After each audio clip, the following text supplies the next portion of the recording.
Okay, so this is part 2. So as I was saying, like, yeah, I played the 2 Dust Tornadoes because there's that spell card that stops Glads from the deck from using their effects or attacking, so that's kind of problematic, and Trapstone doesn't deal with that.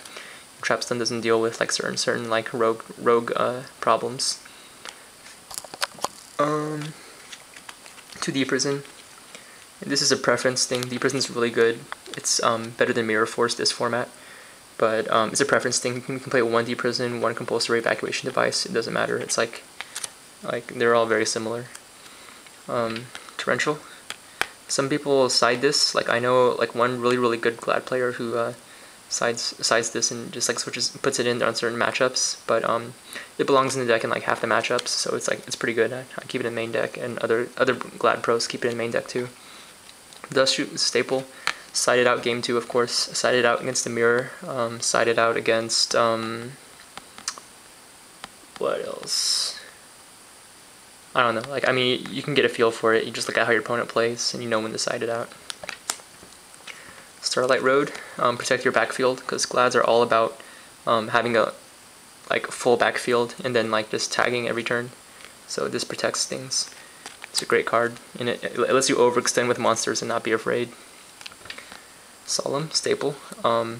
So like a year ago, before Solemn went to 1, people were arguing that Solemn needs to be at 3 to protect defensive decks, but those people were ignorant. Basically, they didn't understand that Solemn is like one of the most offensive traps in the game. It's basically when you're pushing for game, if you have set Solemn, then you have an out to whatever their out is, and you're sealing the game for yourself. So this card is so offensive, and like to have it at 3 would just be insane. So yeah.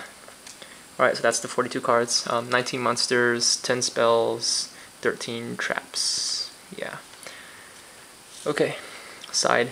So this is how you side. 2 Cydras, because going second, like 2 Cydras is really good when you go second. And Cydra is just a bottomless eater. It's also awesome in the Mirror matchup, because the Mirror hates, like, Gladiator decks hate facing against beat sticks. It's really hard. So yeah, Cydra's just really good for that. Also against machine decks like Machina, Gadget Machina, you just special summon it, and then use their own monsters to contact fuse. But more importantly than that particular matchup, Cydra's just a really good like going second card to use. Alright, 2 Conlights. So Conlight is for Infinities, it's for dark decks, it's for Black Wings. Yeah, against Infinities, it just wrecks. They need to side in Fissures, but there's no guarantee that they'll draw Fissures even, so if you have this out, like, you can stall for so many turns and just like set up on them. Against Black Wings, like smart Blackwing players will use like certain cards like Cydra or Thunder King Ryo to like still get things going, but even then, like Conlight, like, it just locks them down. Like they have to wait until they draw their Icarus attacks, and when they do draw their Icarus attacks, hopefully you've drawn one of your Starlight Roads, which I'm gonna get to in a second. Spirit Reaper, Herald, Sabers, other decks. Basically, just if you see their deck would have a problem with Spirit Reaper, side it in. I like to side it in when I side out Hoplomys. 3 Defissure. Defissure is a staple side in Gladiators, and I feel like it always will be, because like in the same way that Oppression or Skill Drain doesn't hurt Black Wings as much, and they can main deck it, in that same way Defissure really belongs in Glads, because they don't depend on it. They don't depend on the grave as much as other decks, so they have like a huge one-up when they have Defissure, and Defissure absolutely like seals the game against Infinities, against Sabers. If you just get it out, like they have to just keep drawing until they get their out, which is like they're very few and far between. There's almost no outs. So yeah, if you manage to draw it when you side it in, then it's just really awesome. And also against Frogs, just basically anything that depends on the grave. When you side in your Defissures, you want to side out Prisma.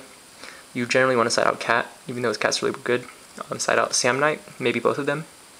You want to side out Retiari. Yeah, like it's pretty common sense, but basically like side out like grave dependent things. It also depends on the format. I mean, it depends on like your local meta. But I'm not citing DD Crow.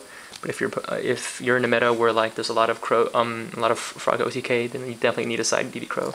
But since D-Rev is out right now, the Duelist Revolution, you can side three Effective Veiler and 3 DD Crow, or like 3 Hanawada, just whatever. Like Effective Veiler basically just like wrecks frogs.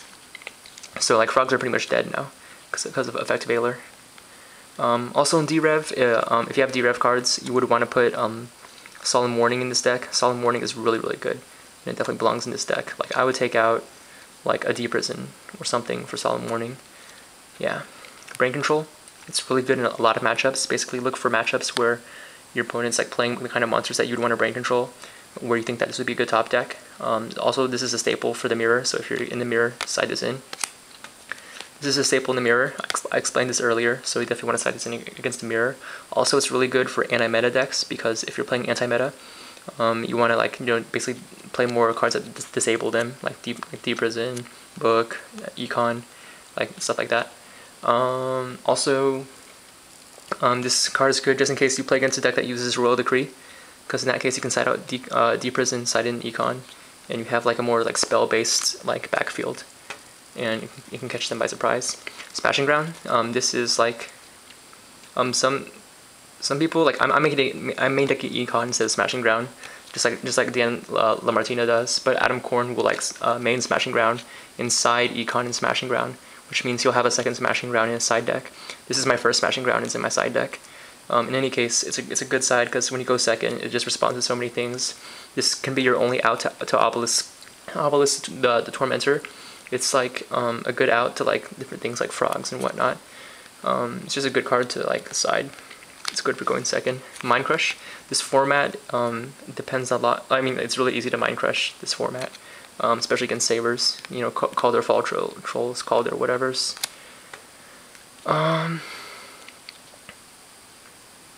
Starlight Road. So this is like to protect your Consecrated Lights. So against Blackwings, like their Icarus attack, like it's so easy. You just wait till you draw Starlight Road and Con Light and just like totally lock them down. It's just hilarious to play them.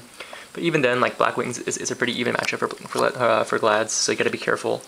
Because they can Royal Oppression this still, so you never know what they might have up their sleeve. Trap Stun.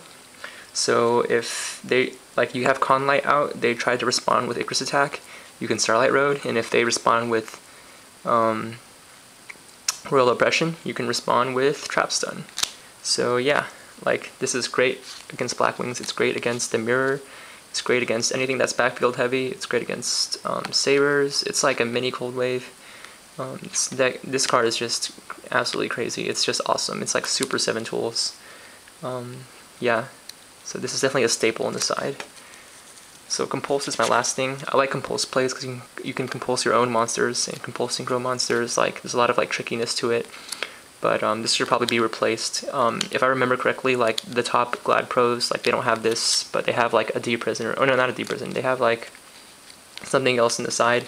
But basically, like this whole deck is like pretty much card for card identical to like the pros decks, and you can call it unoriginal or whatever. But like Yu-Gi-Oh is not about being original necessarily. Like some people are pretty original, but not everyone can be. It's just impossible. There's like thousands of duelists. Not everyone can be original. So I play to win, So yeah, this is supposed to be something else. I can't remember what it's supposed to be, but yeah, but these other 14 cards are like staples. But this is something else.